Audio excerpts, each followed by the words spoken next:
지금 한국당 같은 상황은 경제적 측면에서 설명을 하자면 탄핵이 있었잖아요. 거의 정치적 IMF를 맞았다. 이렇게 봐야 되는 거죠. 정치적 IMF를 맞았다. 돈이 뭔가 연관성은 없는 것 같은데 그럴싸해 보여요. 돈이 쫙 빠져나가는 거예요. 지금 펀더멘털이 무너진 상황입니다. 그러니까 한국당에는 인재 영입을 하려고 해도 후보들이 몰려야 되는 게 펀더멘털이 좋아지는 건데. 그러니까요. 아니 그러니까 이런 거예요. 신입생을 모집하려고 교문을 열어놨는데 어느 신입생 지망하는 신입생이 없어. 지금 분교 수준이 돼버린 거예요. 그러니까 상당히 좀 큰 문제다. 분교에서 폐교를 하고 있는 중 아니에요 지금. 그렇죠. 또 하나 이제 진영 노선으로 봤을 때 상당히 좀 문제가 있는 게 어떤 약점이냐면 이런 겁니다. 그러니까 보수의 이데올로기를 구성하는 큰 축은 이제 하나는 이제 그 이념적 이데올로기였죠. 예. 어떻게 보면 이제 뭐 종북 좌파라든지 이런 구도 선거 구도를 짜버리면 어느 정도의 이제 보수 성향을 갖고 있는 분들이 상당히 지원을 많이 해줬는데 지지를 많이 해줬는데 통합진보당이 해산되고 나서 이게 종북 내지는 어떤 좌파 종북이라는 프레임으로 묶이기에는 약간 결집도가 좀 낮아졌다라는 거죠. 그래서 보수 이데올로기를 뭉칠 수 있는 힘이 마땅치가 않은 거예요. 또 하나는 그동안 성장 이데올로기라는 게 존재했단 말이에요. 경제 성장률 10% 뭐 강의하러 오셨어요? 아니 그런 건 아닌데 근데 박근혜 정부 때 창조경제 하겠다고 했는데 경제 성장률 3%를 못 넘었잖아요. 그러니까 경제 성장률 성장 이데올로기로도 설득이 안 되는 거예요. 그러니까 한국당이 지금 거의 뭐 외통수에 몰려 있는 상황이다. 알겠습니다. 그런데 자 한국당뿐만 아니라 국민의당과 바른정당도 이제 통합을 한다. 그러면은 또 한국당의 2위 지위도 지지율, 2위 지위도 무너지는 거 아닌가라고 하는 이런 불안감도 있고. 그런데 반면에 민주당은 너무 많이 또 사람이 몰려서 행복한 고민 아니에요? 그러니까 지금 민주당 입장은 어때요? 민주당은 지금 상황 관리, 지금 요 관리를 잘 해나가고 실수를 최소화시킨다인데 이제 표면적으로 보면 두 분의 말씀이 맞습니다. 그런데 선거란 일단 구도부터 봐야 되기 때문에 그 내년 6월 지방선거 즈음에 천하가 3분지게 될지 천하가 2분지게 될지 이게 저는 최대 변수라고 어떻게 봅니다. 보세요? 일단 예측은 3분 저는 간다? 큰 틀에선 3분지계 속에 부분적으로 2분지계가 될 거다 이렇게 봅니다. 그러니까 일부 선거 연대가 일어날 거다. 자유한국당과 바당국당이 합쳐진 뭔가와 그렇게 될 거라고 봅니다. 그리고 거꾸로 3분지계로 가면서 부분적으로 지역별로 두 야당이 정의당을 뺀 두 야당이 선거 연대 전술을 부분적으로 취할 수 있을 것이다. 취할 수밖에 없다. 그거 왜 그 압박은 어디서 오냐면요. 그러니까 아까 보수 진보 구도 말씀을 하셨는데 이 보수 진보 구도가 이게 명확한 기준은 아니지만 편의상 저도 차용을 하면 얼마 전에 이제 언론사에서 그 보수 진보 성향을 묻는 여론조사가 있어요. 맞아요. 근데 어떻게 진보 50%가 넘었어요? 52%였습니다. 네, 그리고 보수가 한 30 몇 %였습니다. 그런데 저는 선거 결과는 거의 거기에 근사치로 간다고 봐요. 6월 선거는. 그러면 이게 선거 연대를 하지 않을 경우 그러니까 바당국당 합친당하고 자유한국당이 선거 연대를 하지 않을 경우 지금 기자님하고 변호사님이 얘기한 대로 갈 가능성이 높지만 선거 막판에 가면 압력이 들어옵니다. 그 압력은 어디서 오느냐? 지지층에서 들어옵니다. 그래서 결국은 지지층의 압박에 의해서 단일화하는 야당이. 보수 쪽이 일부 단일화하고 일부 단일화할 지역들은 그게 당선이 유력한 후보가 있는 쪽. 그게 제주도 같은 경우.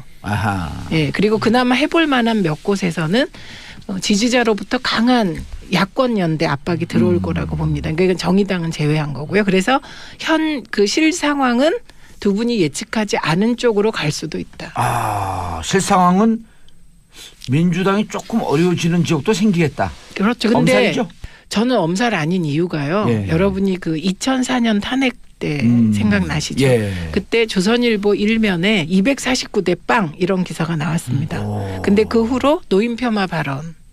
간신히 151석이 나왔죠. 예, 그리고 그때 한나라당이 120석을 했습니다. 그래서 보수의 결집, 기득권의 결집이 그렇게 만만치 않을 거다. 그렇게 봅니다. 아니, 지난 그 2016년 4.13 총선 때도 165석이니 180석이니 이제 자유한국당이 자유한국당이 아니죠. 그때는 새누리당이 그러다가 결국 일당도 무너졌어요. 그렇죠. 그래서 선거 결과라고 하는 것은 알 수는 없어요. 알 수 없죠. 그건 알 수는 없는데 그런데 이제 아까 저 최민희 의원님 하신 말씀 하나만 더 보태면 그 당시에 열린우리당 탄핵 10대 249대 빵 했는데 새누리당이 야 과봐 뭐 두 자릿수에 끝일 거야라고 했는데 굉장히 선전했습니다. 그렇죠. 121석. 거기는 뭐가 있었냐면 당시에 박근혜 의원 당신은 개혁의 상징이었어요. 예. 뒤를 바치는 선거의 여왕. 남원정. 아하. 이 사람들이 천막당사를 치고 무릎을 꿇고 변화하라고 혁신적인 노력이 있었죠. 그다음에 작년 4.13 총선 때 새누리당 180개 넘을까라고 많은 저는 그렇게 안 봤어요 개인적으로. 예. 근데 많은 여론조사 기관 그다음에 방송에 나오신 분 다 180 얘기했습니다. 제가 당내에서도 180 얘기했어요. 물론 여의도연구원 여론조사 경과는 그렇지 않았지만 어쨌든 그렇게 얘기를 했습니다. 근데 그때는 새누리당 내에 어떤 그 자중질환도 있었지만 그 당시에 그 문재인 의원이죠 당시는. 예. 문재인 의원이 김종인 씨를 영입을 해서 정권을 맡기면서 나름대로 공천 관점에서 굉장히 혁신적인 공천. 그러니까 굳이 말하자면 당의 좌표를 조금 오른쪽으로 우클라는 공천들이 있었거든요. 그리고 당의 신인들 그럼요. 어벤져스 그룹을 그럼요. 만들고. 그러니까 내부에서 그 변화의 역동이 있었다는 거예요. 아하. 그랬기 때문에 당시에 그 가능했다. 승리가 가능했던 거고. 그런데 지금 자유한국당의 움직임들이 아까 이한석 기자도 얘기했지만 과연 그 당시 2004년에 한나라당 그리고 2016년에 민주당처럼 더불어민주당처럼 과연 가능하겠느냐? 근데 국민의 귀를 짜증나게 하는 막말은 여전히 있잖아요. 그 얘기를 여기서 왜 하세요? 아니 그러니까 저 말씀이 이제 지금 구심이 누가 될 건데 예. 지금 구심은 홍준표 대표가 될 수밖에 없습니다. 그런데 예. 그 홍준표 대표의 역할이라는 게 뭘까를 생각해 보면 지금 내가 이 상황에서 내가 보수다고 얘기하는 30% 거의 30%가 되는 예. 그 분들을 결집해서 이게 선거장으로 끌어내는 싸움이거든요. 그래서 선거라는 게 저는 큰 틀에서 구도, 그다음에 각 당의 대응, 그다음에 결정적으로 마지막에는 어느 쪽 지지자가 이완이 덜 되느냐, 어허. 투표장에 몰려 나오느냐입니다. 그렇기 알겠습니다. 때문에 홍준표 대표 전략이 있잖아요. 근데 6군데 지키겠다. 이한석 기자님. 네. 중요한 거는 바른정당과 국민의당이 합당을 하고 네. 그다음에 자유한국당이 있고 이쪽에서 중도 보수나 중도층을 두고 혹은 중도 보수를 두고 양당이 경쟁을 하면서 서로 시너지 효과로 관심을 쫙 끌어당기면서 갈 가능성은 없을까요? 그게 국민의당과 바른정당의 이제 기대가 이제 그런 거죠. 기대가 그런 그냥 기대로 건데. 끝날까요? 예, 그러니까 그쪽에서 이제 통합을 하게 된 논리도 이런 겁니다. 국민의당의 주로 지역구는 이제 호남에 몰려 있고 바른정당은 이제 수도권이나 기타 지역에 몰려 있고 서로 지역위원장들이 겹치지 않으니까 예. 합당을 하면 어느 정도 이 중도 개혁 세력이라는 시너지 효과도 나고 또 당 내분도 좀 줄어들고 그러다 보면 이 중도라는 세력이 탄탄해지면 이 당이 한국당을 대신해서 중도 개혁 세력, 보수 세력, 범보수 세력을 깨끗하게 개혁할 수 있겠다. 아하. 이렇게 우리가 몰고 갈 수 있겠다는 기대 때문에 그렇게 한 건데 예. 저는 근데 역시 정치권에서 무시할 수 없는 건 저는 힘의 논리라고 보거든요. 힘의 논리라고 보는 건데 열린우리당이 노무현 대통령 집권 초기에 열린우리당이 한 40석 안팎의 의석에서 탄핵 국면 이후에 이제 과반을 먹습니다. 근데 이런 경우랑은 좀 다르다고 보는 게 당시는 대통령이 열린우리당 여당이었잖아요. 예. 그러니까 탄핵이라는 감동과 스토리도 있었고 반등할 수 있는 계기가 있었는데 과연 국민의당과 바른정당의 통합석 최대 50석 안팎의 당이 한국당 100석 가까운 한국당을 압도하면서 예. 이번 지방선거 때서 흥행을 할 수 있겠느냐. 이 부분에 대해서는 저는 심싸면서 조금 굉장히 버겁다. 좀 쉽지 않다고 봅니다. 자, 구도를 봤으니까 이제 각 지역별 빅매치 누가 준비하고 있는지 국민의당에서는 느닷없이 안철수 대표 얘기가 나와요. 국민의당이 이런 거죠. 결국 이제 그 3당의 아픈 현실이 뭐냐면 인재가 별로 없습니다. 그러니까 선거는 치러야 되겠고 선거를 치려면 인재는 만들어야 되고 근데 인재 영입이 잘 안 되잖아요. 예. 그래서 지금 힘을 얻고 있는 게 이제 새해부터 본격적으로 이제 뭐 원내 지도부나 당 지도부에서 이제 밀어낼 건데 중진 차출론입니다. 그러니까 중진들이 언제 중진이 됐어요, 근데 안철수. 그러니까 안철수 대표가. 후보는 이제 중진이라는 범주라기보다는 이제 스타의 범주인 거죠. 예. 당의 창업주의자, 당을 이끌어가는 책임을 갖고 있는 사람으로서 당이 어렵다. 이번 지방선거 때 누군가 나가서 몇 곳은 우리가 승리해야 하는데 당에 인물이 없다. 자, 중진들이 책임지고 나가자. 그래서 김동철 원내대표가 사적인 자리에서는 이제 안철수 대표랑 형동생으로 지내는데 안철수 대표한테 서울시장 좀 출마해라. 인물이 없다. 당신밖에 없다. 서울시장 둘이 나오면 둘이 단일할 가능성은 있나요? 누구랑 홍정욱 안철수와 홍종욱 이렇게 된다고 한다면? 그 부분은 아까 저 최민희 의원께서 말씀하신 대로 근데 안철수 의원과 뭐 민주당의 서울시장 후보가 단일화를 할지 아니면 아무도 모르죠. 정치는 생물이기 때문에. 그런데 저는 결국 누가 이니셔티브를 갖고 가느냐에 따라서 결판이 날 거라고 보고요. 예. 근데 어쨌든 중진 차출을 계속 드리면 예. 당에서 스타성 있는 사람들, 인지도 높은 사람들 다 나가라 이겁니다. 아하. 그래서 안철수 대표가 총대 메고 그런 서울시장을 서울시장 나오고. 나가면 아하. 정동영 전 의원이 전북기사 나가고 천정배 전 의원이 광주시장 나가고 이렇게 지금 내부에서 지도부가 계속 밀고 있는 예. 거예요. 나갈지는 모르겠습니다. 근데 그 중진 차출론의 결정적인 맹점. 아하. 시대 상황과 안 맞는다는 예. 겁니다. 아니 각자 고춧가루 막 뿌려도 돼요. 재밌어요. 고춧가루 뿌리는 거. 그- 시대 상황과 안 맞는. 예, 안 맞는 거예요. 왜냐하면 지금 나오는 모든 사람들 특히 중진 차출론 같은 경우는 이미 과거의 구태 같은 느낌이 들어요. 그러면 그게 과연 카드가 될까? 그러니까 저는 이제 그 자바국당의 경우는 그렇게 늘 옛날의 흐름 트렌드를 그대로 가지고 새로운 흐름을 대응하려고 하다 보니 그게 핀트가 조금씩 안 맞는 그런 문제가 있다. 구태스러운 인물들이 타천에서 나오는 것을 구태타? 박수. 웃기다. 거의 뭐 조어의 황제예요. 아니 진짜 재밌었어요. 재밌었어요. 예, 새해를 쿠데타와 함께 열어요. 예. 구태타는 늘 실패하잖아요. 근데. 그럼 어머.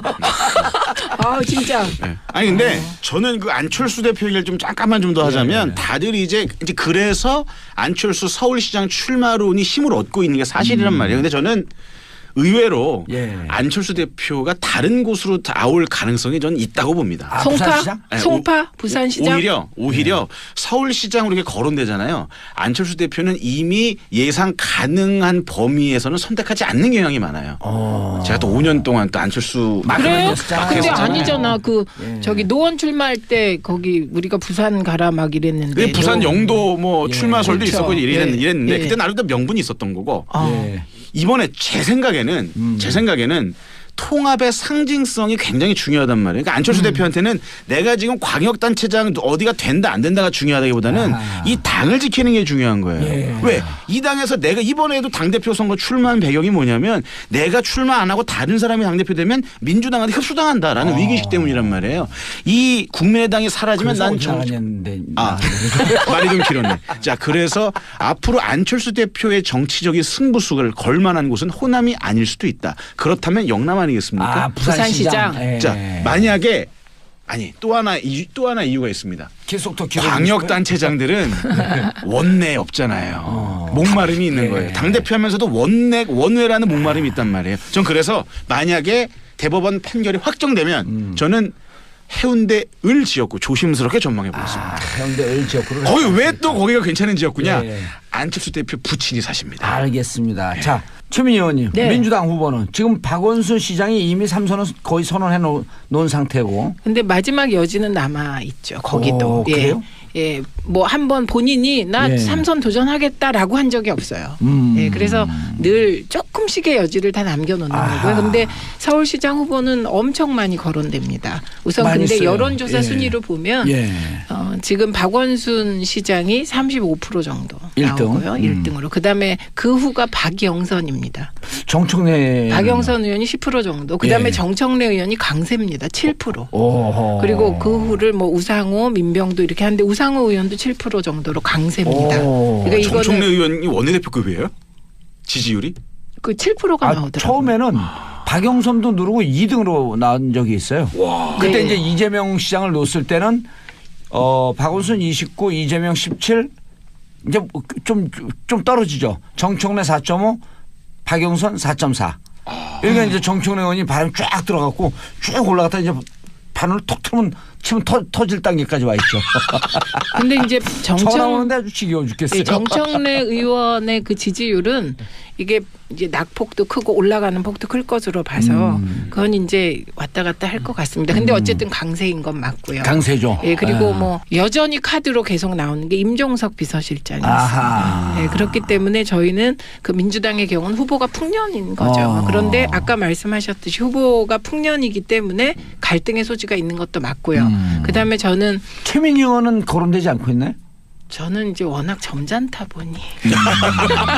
아니 최민희 의원이 그렇고요. 그다음에 이제 안철수 대표의 출마지에 대해서 말씀드리면 저는 안철수 후보가 수도권에 출마한다면 어디든 예. 그것은 아직도 안철수 후보에 대해서 약간의 미안함을 가진 일부 지지층이 있습니다. 예.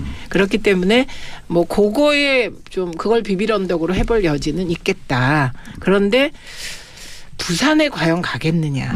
이 부분은 저는 플러스 마이너스로 따지면 안 가는 쪽에 약간. 네. 그리고 부산 안 가고 네. 부산시장 아니면 서울시장 쪽으로. 예. 부산구 지역구에 갈 가능성은 좀 낮아 보인다. 예. 걸면 그 부산시장이고 서울시장은 이게 미묘한 거죠. 박원순 시장과의 관계를 어떻게 생각할지 최종 판단이 남아. 민주당 박원순 시장 쪽으로 거의 갈 가능성이 제일 높다 이렇게 보고 경선이기 때문에 예. 경선이 역동적이기 때문에 그건 모릅니다. 그리고 저는 박원순 시장도 예. 마지막으로 판단을 하고 있을 것 같습니다. 왜냐하면 결국 목표가 대권일 때 예. 삼선 서울시장이 대권에 유리할까? 그게 꼭 그렇지 않거든요. 오히려 여의도 정치를 많이 비판해온 신선한 정치인들은 예. 여의도 정치를 경험해야 돼요. 그렇기 때문에 그런데, 여전히 예. 지역구 출마 가능성도 있다. 그 박원순 시장의 약점이 또 있는 거죠. 뭐냐면 그 처음에 안철수 물론 그 처음에 서울시장 출마할 때 박영선 의원과의 경선을 거치긴 했지만 예. 사실 이때 시너지보다는 안철수 당시 의장의 양보의 시너지 때문에 그렇죠. 어떻게 보면 이제 그렇죠. 큰 동력을 얻었던 건데 5%에서 한 40%로 쫙 올라간 거 아니에요? 그렇죠. 거의 뭐 신화적인 상승률이었는데 근데 2014년에는 세월호 국면 때문에 경선이 없었단 말이에요. 예. 다시 말해서 당내의 조직력은 굉장히 취약하다. 아하. 이걸 본인도 알고 있단 말이에요. 예. 그래서 요즘 뭘 하느냐. 역시 정치 구단들은 다른 것 같습니다. 요즘 그 민주당 당직자들을 이제 국장들, 부장들 차례대로 만나면서 예. 관사로 초대해서 이제 밥 싸고 있습니다. 예. 스킨십 하겠다는 거죠. 우리가 이제 야권, 그러니까 과거 야권, 지금 여권 지지자들은요, DJ를 만날 때는 강의 들으러 갔어요. 예. 배우러. 그런데 노무현 전 대통령을 만날 때는 얘기하러 갔어요. 소통을 한 거죠. 소통하러. 예. 그다음에 문재인 대통령에 대한 태도는 우리가 문재인을 만들었고 지켜줘야 돼 이런 거예요. 그러니까 진화가 그렇게 되었기 때문에 누구도 막 강의하거나 그러면 그걸로 이제 그럼 우리 마이너스가 방송도 많죠. 강의하는 사람 때문에 망한 거예요? 근데 아유. 강의 안 하는 우리가 있잖아요. 걱정하지 없어요. 마세요, 예. 봉도사님. 그만 우리가 나가야 되겠네, 있잖아요. 그래. 찍게 예. 없어. 아니 어딜 가세요? 근데 중요한 건 그 제대하신 강의가 그 강의가 예. 요 흐름에 맞아 떨어지면 대박. 아니 그래서 당에 신경을 많이 쓰는데 이게 이제 이래야 되잖아. 만시지탄에 감이 있다 이래야 되는데 왜 이제서야? 이러면 또 안 되는 거예요 이게. 맞습니다. 맞습니다. 그 분위기는 어때요? 다녀온 사람들이. 그 일단은 시장이잖아요. 예. 시장과 직접 스킨십을 하고 사진을 찍었다라는 거에 대해서 어느 정도의 일단 좀 설레임은 있는 거죠. 그러니까 저는 정치인들의 그 스킨십이 오프라인 스킨십이 대단히 중요하다고 예. 생각을 하는 게 좀 늦은 감은 있지만 어쨌든 선거를 앞두고 본인이 적극적으로 소통에 나서겠다라는 예. 거. 당 장악력을 뿌리부터 본인이 이제 만들어 가겠다라는 거. 근데요, 늦었지만 저는 적당하다고 봅니다. 우리가 당직자가 아니죠. 그런데 어쨌든 늦었다고 생각할 때가 가장 빠른 때다. 알다. 그래서 김동철 원내대표가 사적인 자리에서는 이제 안철수 대표랑 형 동생으로 지내는데 안철수 대표한테 서울시장 좀 출마해라. 인물이 없다. 당신밖에 없다. 서울시장 둘이 나오면 둘이 단일할 가능성은 있나요? 누구랑 홍정욱. 안철수와 홍종욱 이렇게 된다고 한다면? 그 부분은 아까 저 최민희 의원께서 말씀하신 대로 근데 안철수 의원과 뭐 민주당의 서울시장 후보가 단일화를 할지 아니면 아무도 모르죠. 정치는 생물이기 때문에. 그런데 저는 결국 누가 이니셔티브를 갖고 가느냐에 따라서 결판이 날 거라고 보고요. 예. 근데 어쨌든 저 중진 차출을 계속 드리면 예. 당에서 스타성 있는 사람들, 인지도 높은 사람들 다 나가라 이겁니다. 아하. 그래서 안철수 대표가 총대 메고 그런 서울시장을 서울시장 나오고? 나가면 아하. 정동영 전 의원이 전북기사 나가고 천정배 전 의원이 광주시장 나가고 이렇게 지금 내부에서 지도부가 계속 밀고 있는 예. 거예요. 나갈지는 모르겠습니다. 근데 그 중진 차출론의 결정적인 맹점. 아하. 시대 상황과 안 맞는다는 예. 겁니다. 아니 각자 고춧가루 막 뿌려도 돼요. 재밌어요. 고춧가루 뿌리는 거. 시대 상황과 안 맞는. 예, 안 맞는 거예요. 왜냐하면 지금 나오는 모든 사람들 특히 중진 차출론 같은 경우는 이미 과거의 구태 같은 느낌이 들어요. 그러면 그게 과연 카드가 될까? 그러니까 저는 이제 그 자바국당의 경우는 그렇게 늘 옛날의 흐름 트렌드를 그대로 가지고 새로운 흐름을 대응하려고 하다 보니 그게 핀트가 조금씩 안 맞는 그런 문제가 있다. 구태스러운 인물들이 타천에서 나오는 것을 구태타? 박수. 웃기다. 거의 뭐 조어의 황제예요. 아니 진짜 재밌었어요. 재밌었어요? 예, 새해를 쿠데타와 함께 열어요. 예. 구태타는 늘 실패하잖아요. 근데 그럼 어머. 아 진짜. 네. 아니 근데 저는 그 안철수 대표 얘기를 좀 잠깐만 좀 더 하자면 다들 이제 그래서 안철수 서울시장 출마론이 힘을 얻고 있는 게 사실이란 말이에요. 근데 저는 의외로 안철수 대표가 다른 곳으로 나올 가능성이 저는 있다고 봅니다. 송파 부산시장 오히려 서울시장으로 이렇게 거론되잖아요. 안철수 대표는 이미 예상 가능한 범위에서는 선택하지 않는 경향이 많아요. 제가 또 5년 동안 또 안철수 그래요? 근데 아니잖아. 저기 노원 출마할 때 거기 우리가 부산 가라 막 이랬는데 부산 영도 뭐 출마설도 그렇죠. 있었고 이랬는데 그때 나름대로 명분이 있었던 거고. 이번에 제 생각에는 통합의 상징성이 굉장히 중요하단 말이에요. 그러니까 안철수 대표한테는 내가 지금 광역단체장 어디가 된다 안 된다가 중요하다기보다는 이 당을 지키는 게 중요한 거예요. 왜? 이 당에서 내가 이번에도 당대표 선거 출마한 배경이 뭐냐면 내가 출마 안 하고 다른 사람이 당대표 되면 민주당한테 흡수당한다라는 위기의식 때문이란 말이에요. 이 국민의당이 사라지면 난 말이 좀 길었네. 자, 그래서 앞으로 안철수 대표의 정치적인 승부수를 걸 만한 곳은 호남이 아닐 수도 있다. 그렇다면 영남 아니겠습니까? 부산시장. 자, 만약에 또 하나 이유가 있습니다. 광역단체장들은 원내 없잖아요. 목마름이 있는 거예요. 당대표하면서도 원외라는 목마름이 있단 말이에요. 전 그래서 만약에 대법원 판결이 확정되면 저는 해운대 을 지역구 조심스럽게 전망해 보겠습니다. 해운대 을 지역구를 거기 왜 또 거기가 괜찮은 지역구냐? 안철수 대표 부친이 사십니다. 알겠습니다. 자, 최민희 의원님, 민주당 후보는 지금 박원순 시장이 이미 3선은 거의 선언해 놓은 상태고. 근데 마지막 여지는 남아 있죠. 거기도. 그래요? 예, 뭐 한번 본인이 나 3선 도전하겠다라고 한 적이 없어요.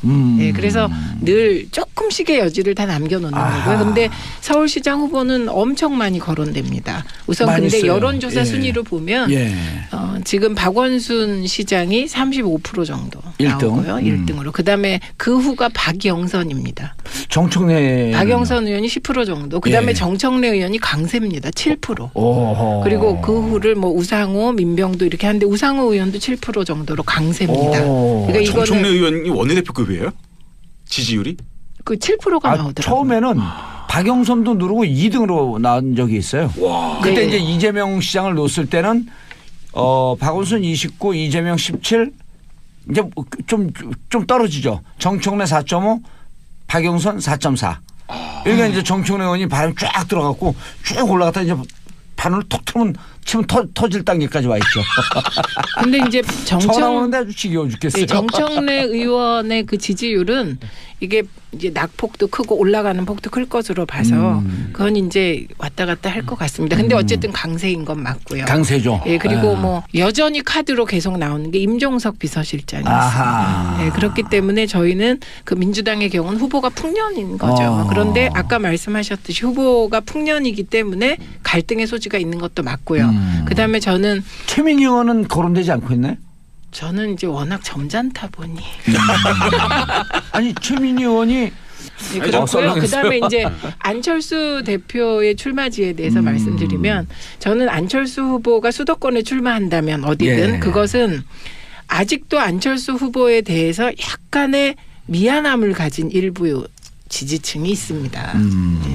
그렇기 때문에 뭐 그거에 좀 그걸 비빌 언덕으로 해볼 여지는 있겠다. 그런데 부산에 과연 가겠느냐 이 부분은 저는 플러스 마이너스로 따지면 안 가는 쪽에 약간 그리고 부산 안 가고 부산시장 아니면 서울시장 쪽으로 부산구 지역구에 갈 가능성은 좀 낮아 보인다.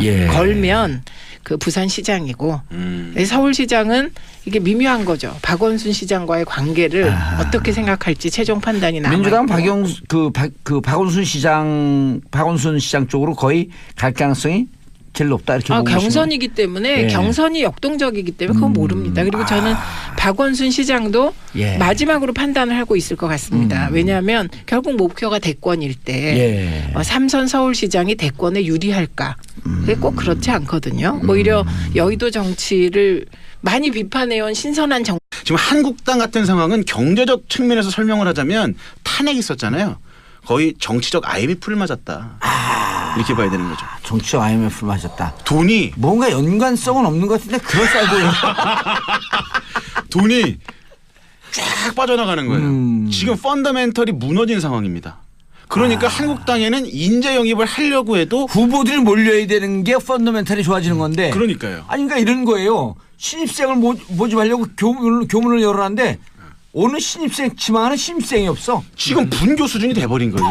그러니까 상당히 좀 큰 문제다. 분교에서 폐교로 가고 있는 중 아니에요 지금. 그렇죠. 또 하나 이제 진영 노선으로 봤을 때도 상당히 좀 문제가 있는 게 어떤 약점이냐면 이런 겁니다. 그러니까 보수의 이데올로기를 구성하는 큰 축은 이제 하나는 이제 그 이념적 이데올로기였죠. 예. 어떻게 보면 이제 뭐 종북 좌파라든지 이런 구도 선거 구도를 짜버리면 어느 정도의 이제 이 보수 성향을 갖고 있는 분들이 상당히 지원을 많이 해줬는데 지지를 많이 해줬는데 통합진보당이 해산되고 나서 이게 종북 내지는 어떤 좌파 종북이라는 프레임으로 묶이기에는 약간 좀 결집도가 좀 낮아졌다라는 거죠.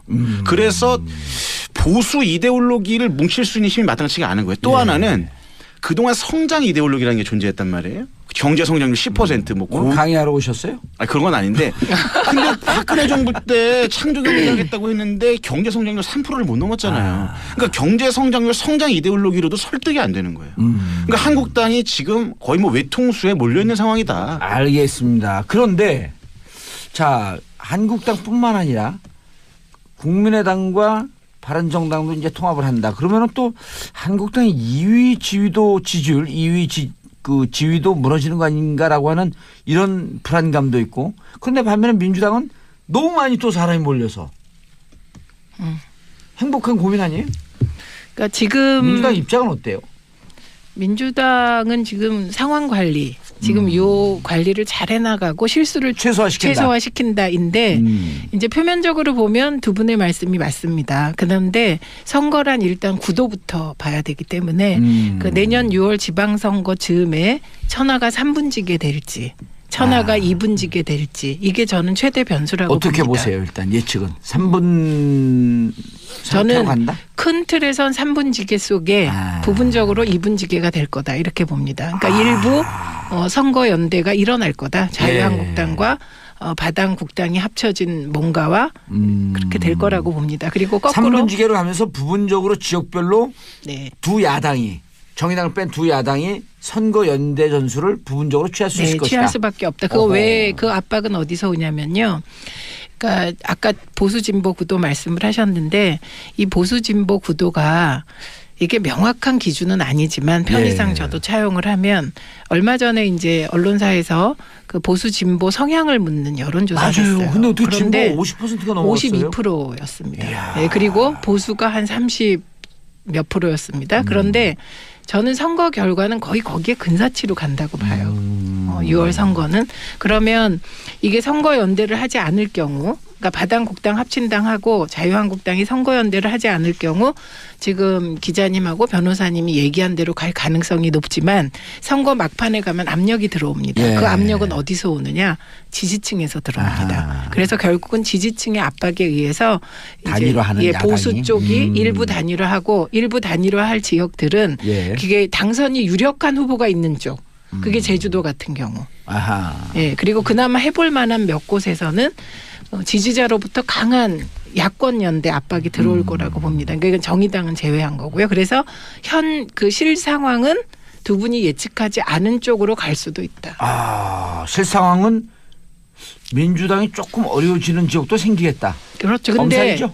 저는 엄살 아닌 이유가요. 예. 여러분이 그 2004년 탄핵 때 생각나시죠? 예. 그때 조선일보 일면에 249대 빵 이런 기사가 나왔습니다. 근데 그 후로 노인 폄하 발언. 간신히 151석이 나왔죠. 예, 그리고 그때 한나라당이 120석을 했습니다. 그래서 보수의 결집, 기득권의 결집이 그렇게 만만치 않을 거다. 그렇게 봅니다. 아니 지난 그 2016년 4.13 총선 때도 165석이니 180석이니 이제 자유한국당이 네. 자유한국당이 아니죠. 그때는 새누리당이. 예. 그러다가 결국 일당도 무너졌어요. 그렇죠. 그래서 선거 네. 결과라고 하는 것은 알 수는 없어요. 알 수 없죠. 그건 알 수는 없는데 그런데 이제 아까 저 최민희 의원님 하신 말씀 하나만 더 보태면 예. 그 당시에 열린우리당 탄핵 열풍 때 249대 빵 했는데 새누리당이 야 과봐 뭐 두 자릿수가 끝일 거라고 했는데 굉장히 선전했습니다. 그렇죠. 121석. 거기는 뭐가 있었냐면 당시에 박근혜 의원 당신은 개혁의 상징이었어요. 예. 뒤를 바치는 선거의 여왕. 남원정. 아하. 이 사람들이 천막당사를 치고 무릎을 꿇고 변화하라고 혁신적인 노력이 있었죠. 그다음에 작년 4.13 총선 때 새누리당 180개 넘을까라고 많은 저는 그렇게 안 봤어요 개인적으로. 예. 근데 많은 여론조사 기관 그다음에 방송에 나오신 분 다 180 얘기했습니다. 제가 당내에서도 180 얘기해서 물론 여의도연구원 여론조사 경과는 그렇지 않았지만 어쨌든 그렇게 얘기를 했습니다. 근데 그때는 새누리당 내 어떤 그 자중질환도 있었지만 그 당시에 그 문재인 의원이죠 당시는. 예. 문재인 의원이 김종인 씨를 영입을 해서 정권을 맡기면서 나름대로 공천관저에서 굉장히 혁신적인 공천. 그러니까 굳이 말하자면 당의 좌표를 조금 오른쪽 우클라는 공천들이 있었거든요. 그리고 당의 신인들 그럼요. 어벤져스 그룹을 그럼요. 만들고. 그러니까 내부에서 그 변화의 역동이 있었다는 거예요. 아하. 그랬기 때문에 당시에 그 가능했다. 승리가 가능했던 거고. 그런데 지금 자유한국당의 움직임들이 아까 이한석 기자도 얘기했지만 과연 그 당시 2004년에 한나라당 그리고 2016년에 민주당처럼 더불어민주당처럼 과연 가능하겠느냐? 근데 국민의 귀를 짜증나게 하는 막말은 여전히 있잖아요. 그 얘기를 여기서 왜 하세요? 아니 그러니까 저 말씀이 이제 지금 구심이 누가 될 건데 예. 지금 구심은 홍준표 대표가 될 수밖에 없습니다. 그런데 예. 그 홍준표 대표의 역할이라는 게 뭘까를 생각해 보면 지금 이 상황에서 내가 보수다고 얘기하는 30% 거의 30%가 되는 예. 그 분들을 결집해서 이게 선거장으로 끌어내는 싸움이거든요. 그래서 선거라는 게 저는 큰 틀에서 구도, 그다음에 각 당의 대응, 그다음에 결정적으로 마지막에는 어느 쪽 지지자가 이완이 덜 되느냐, 어허. 투표장에 몰려 나오느냐입니다. 그렇기 알겠습니다. 때문에 홍준표 대표 전략이 있잖아요. 근데 6군데 지키겠다. 이한석 기자님. 네. 중요한 거는 바른정당과 국민의당이 합당을 하고 네. 그다음에 자유한국당이 있고 이쪽에서 중도 보수나 중도층을 두고 혹은 중도 보수를 두고 양당이 경쟁을 하면서 서로 시너지 효과로 관심을 쫙 끌어당기면서 갈 가능성은 없을까요? 그게 국민의당과 바른정당의 기대가 이제 그런 거죠. 기대가 그런 그냥 건데. 기대로 끝날까요? 예, 그러니까 그쪽에서 이제 통합을 하게 된 논리도 이런 겁니다. 국민의당의 주로 지역구는 이제 호남에 몰려 있고 바른정당은 이제 수도권이나 기타 지역에 몰려 있고 서로 지역위원장들이 겹치지 않으니까 예. 합당을 하면 어느 정도 이 중도 개혁 세력이라는 시너지 효과도 나고 또 당 내분도 좀 줄어들고 그러다 보면 이 중도라는 세력이 탄탄해지면 이 당이 한국당을 대신해서 중도 개혁 세력, 보수 세력, 범보수 세력을 깨끗하게 개혁할 수 있겠다. 아하. 이렇게 우리가 몰고 갈 수 있겠다는 기대 때문에 그렇게 한 건데 예. 저는 근데 역시 정치권에서 무시할 수 없는 건 저는 힘의 논리라고 보거든요. 힘의 논리라고 보는 건데 열린우리당이 노무현 대통령 집권 초기에 열린우리당이 한 40석 안팎의 의석에서 탄핵 국면 이후에 이제 과반을 먹습니다. 근데 이런 경우랑은 좀 다르다고 보는 게 당시는 대통령이 열린우리당 여당이었잖아요. 예. 그러니까 탄핵이라는 감동과 스토리도 있었고 반등할 수 있는 계기가 있었는데 과연 국민의당과 바른정당의 통합석 최대 50석 안팎의 당이 한국당 100석 가까운 한국당을 압도하면서 예. 이번 지방선거 때서 흥행을 할 수 있겠느냐. 이 부분에 대해서는 저는 심싸면서 조금 굉장히 버겁다. 좀 쉽지 않다고 봅니다. 자, 구도를 봤으니까 이제 각 지역별 빅매치 누가 준비하고 있는지 국민의당에서는 느닷없이 안철수 대표 얘기가 나와요.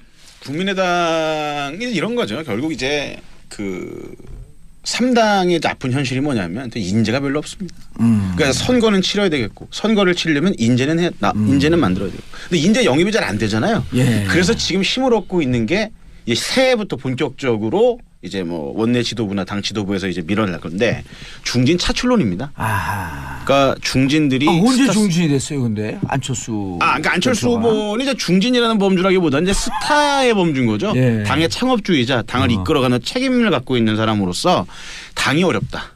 이번 지방선거 때 누군가 나가서 몇 곳은 우리가 승리해야 하는데 당에 인물이 없다. 자 중진들이 책임지고 나가자.